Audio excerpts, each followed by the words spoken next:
আজকে শনিবারের দুপুর, আর আমার নিরামিষ। আর বড়মাসের আজকে খাবে না, আমি একাই খাবো। তো আমার জন্য কী রান্না হচ্ছে চলো তোমাদেরকে দেখাই। আসলে তো শুভ দুপুর। এই পাশে হচ্ছে দেখো পটল, আলু, লাউ, বেগুন, ঢেঁড়স সব কিছু দিয়ে একটা মিক্স তরকারি করবো।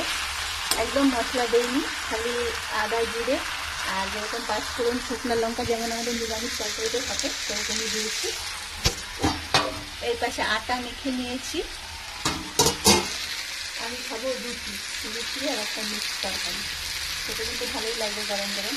আর বৃষ্টি হচ্ছে, রোদ দিচ্ছে, এরকম করে আমি একটু স্নান ধান করে একবার রান্নাটা বসি। তো সবাইকে শুভ দুপুর। আমি তো এটাই খাচ্ছি, তোমাদের আজকে দুপুরে মেনু কি আমি একটু জানিয়ে। চলো চটচট রান্নাটা করে নিই, খিদে তো পেয়ে গেছে, সকালে তো খাওয়া হয়নি। একটু জল খেয়েছি, কত চিয়া সিড খেয়েছি, শশা খেয়েছি, এইভাবেই সকালটা গেছে।